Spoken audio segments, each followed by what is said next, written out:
भाजप आमदार परिणय फुके आपल्यासोबत आहेत. परिणयजी, भाजपच्या दिवाळी मिलन समारोहामध्ये तुम्ही मोठा बॉम्ब टाकला आणि एक नेता भंडारामध्ये आहे जो 20% कमिशन घेतो. चौकशीची मागणीही केली, पण नेता कोण? नाही, चौकशीची मागणी मी केलेली आहे. माननीय पंकज भोयरजींना, आमचे पालकमंत्री, त्यांना मी तक्रारी केली होती.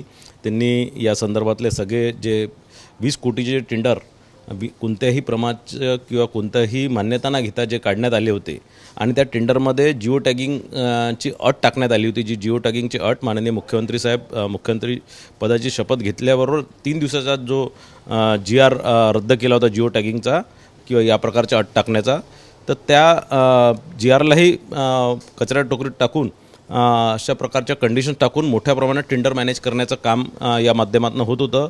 मी पंकज भोयर साहेबांना तक्रार केली. त्यांनी अर्ध्या तासात याच्या कारवाई करून ते टेंडर रद्द केले आणि त्यांनी कालच मुख्यमंत्री साहेबांची भेट घेऊन या संदर्भातली सखोल चौकशी झाली पाहिजे याची त्यांनी मुख्यमंत्री साहेबांना विनंती केली. मुख्यमंत्री कार्यालयाकडनं कलेक्टरांना निर्देश झाले की या संदर्भातली चौकशी पुढच्या 7 दिवसात आत करून या संदर्भातली रिपोर्ट सादर करण्यासंदर्भात. हे जे सर्व कामं आहे ज्याच्यामध्ये नियमांचं उल्लंघन करून टेंडर काढण्यात आले होते, सगळे भंडारा नगरपालिकेशी संबंधित काम? सगळे भंडारा आणि पवनी नगरपालिकेचे ही सगळे कामं आहेत आणि अशा प्रकारचे अनेक टेंडर ज्यामध्ये मोठ्या प्रमाणात भ्रष्टाचार झाला आहे प्रशासकाच्या काळामध्ये, अशा अनेक टेंडरच्या तक्रारीसुद्धा माझ्यापर्यंत आलेल्या आहे. या रिपोर्ट आल्यानंतर तेही तक्रारी मी पुढे देणार आहे.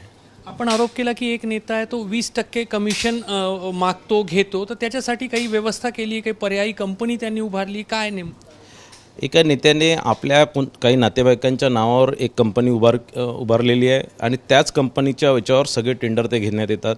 आणखीन एक तिरोड्याची कंपनी आहे, तीही सगळे टेंडर, हे दोनच कंपनी सगळे टेंडर घेतात आणि त्यानंतर त्याचे तुकडे पाडून ते सगळ्या लोकांना वाटप करतात आणि त्या लोकांकडनं 20 आणि 25% कमिशन घेतात.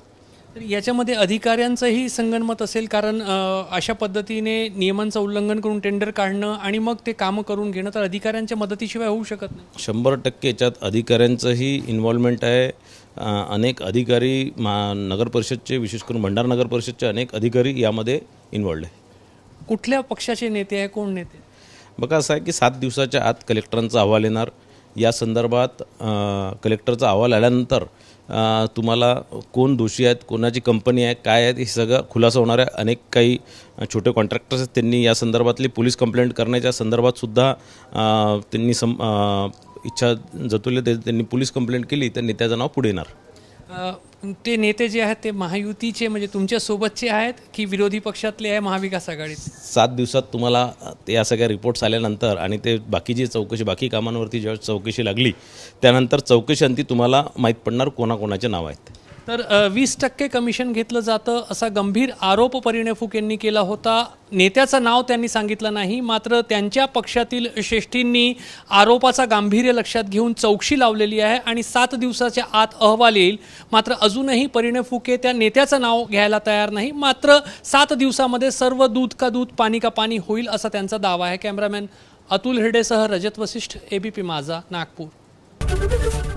ABP माझा, उघडा डोळे बघा नीट.